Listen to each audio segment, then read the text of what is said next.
want to start out and tell you who I am today, because it gives hope to where I was before. Today I'm a life coach. I'm a mom of 6, grandmother of 15, and a great-grandmother of 4. My story wasn't all that wonderful long ago, but I went to see The Voice, and it brought out this time that I needed to really go to a different level and say, it's time for me to tell my story.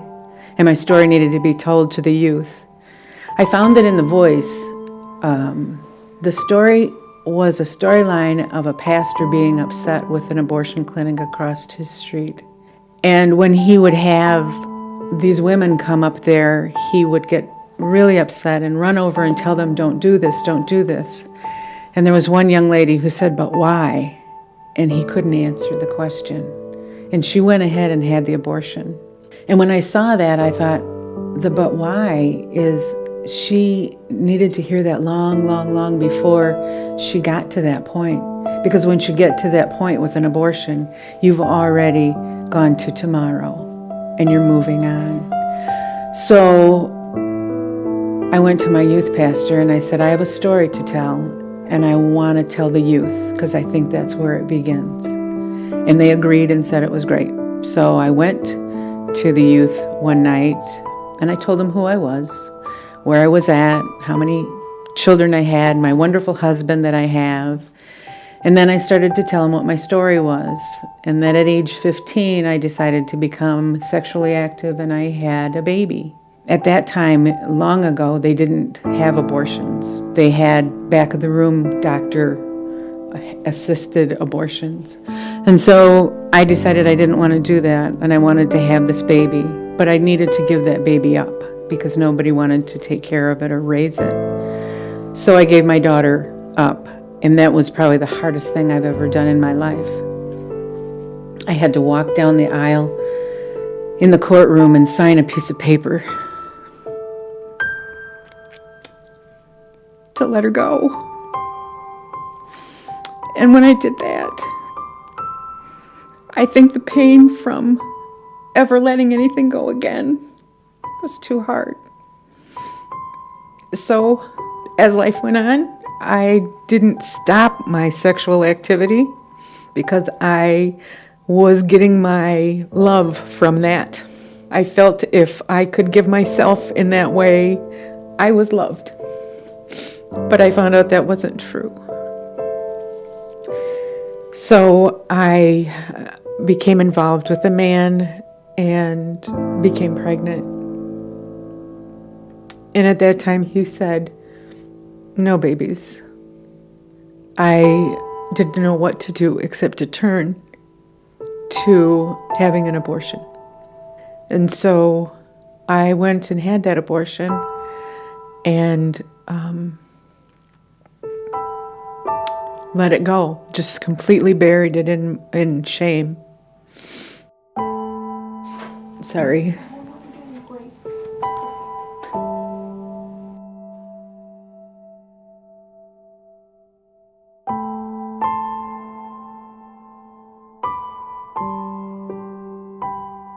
After having that abortion, I just buried it in life and went from there. I then became involved with a man that I dearly loved and who dearly loved me, and we married and started raising our children.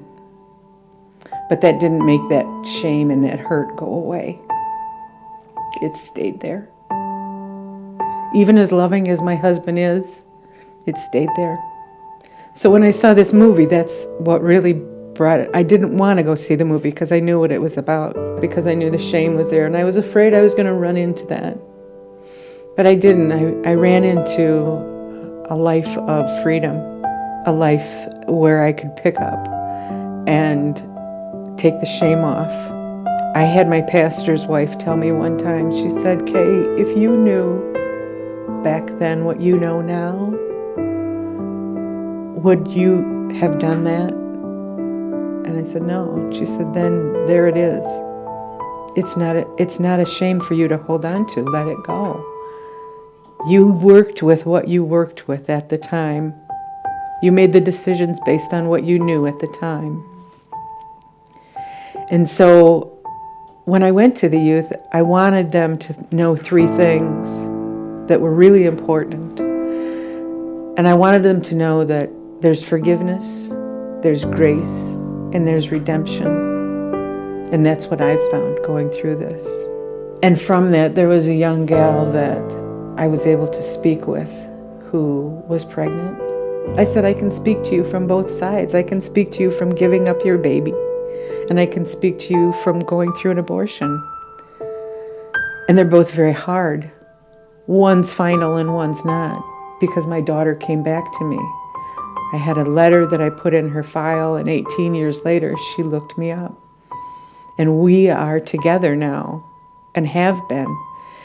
And I have 3 great, beautiful grandchildren, and I have 1 great granddaughter who's living because I decided to keep my baby and put her up for adoption. So there's 4 generations now that have gone through.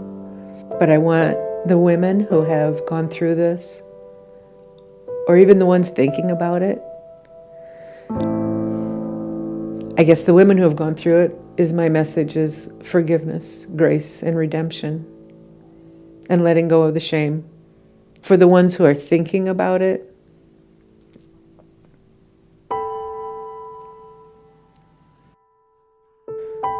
they need to reach out. Somebody's got to be there for them. Don't get to tomorrow. Don't get to the day after the abortion.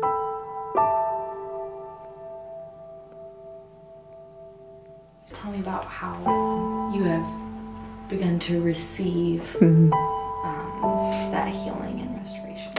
I'm glad that you asked me that. I went to a retreat after my pastor's wife said that to me about had I known. And I said, Lord, show me my life. Just show it to me. It's okay. I want to see it, how you see it. Where you see the things, where you see the sin, whatever it is. And what he showed me was so vivid and will never leave my heart. It was a playground, and the grass was all dirt, and the fence was all broken down, and the toys were all rusted and all in pieces. And those toys represented all my wounds. And the grass was dead, obviously, because of no life left in there. And no boundaries, so there's no fence. After I saw that, I thought, that's pretty bleak. That's pretty ugly. That's not what I was expecting. And through the retreat, I went back to that. I went back to that playground and said, can you give me something?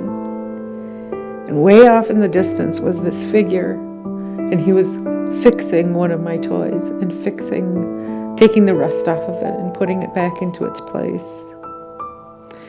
And God clearly said to me, this is restoration, and I will restore your wounds, and I will restore your playground. And so as I've come through those steps, I go back to that. And I see where the grass is starting to become greener, and the fences are going up in a beautiful way, not in a blocking anybody out way, but it's picturesque, it's safety. And those toys are starting to be put back together, because those toys are going to start representing the wounds that I have, but in a way of healing. One thing that is in my heart, that has come to my heart as a result of doing this video and doing an outreach like this, is that if you do have people coming to you who come forward and say, I did have an abortion, or I'm thinking of having an abortion, or this is just really messy for me right now, the most important thing to me in any kind of group and organization is the discipleship. Who's there for them after they go through it? Who's there for them after they have their first moment, And so I reach out, and I will reach out to anybody who wants to come and just chat. My ministry is, as a life coach, is just that. It's a ministry. And so I would be more than happy to be with the women who are my age, who went through that era of abortion was okay. That was a quick fix. And now then you go and find out it's not. And it never has been, but society accepted it a little bit more before. I would like to be able to reach out to those women at any time. One of the things that I had to do before I spoke to the youth was tell my family. Oh, wow. And that's really hard. I had to go to each one of my kids and tell them what I had done. And that became more difficult than anything, but more healing.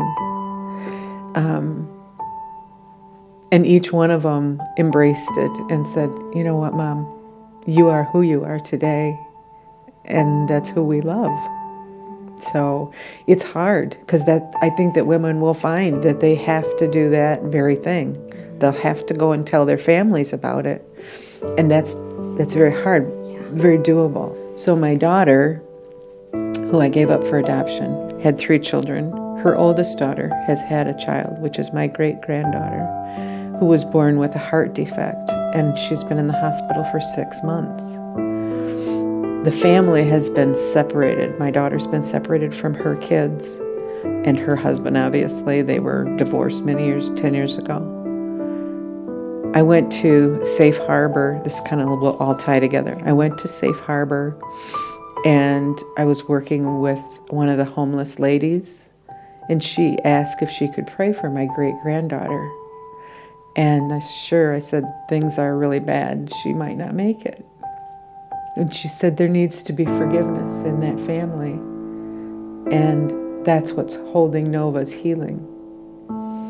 And so I went back to my daughter and I said, there's going to need to be restoration here and healing and forgiveness.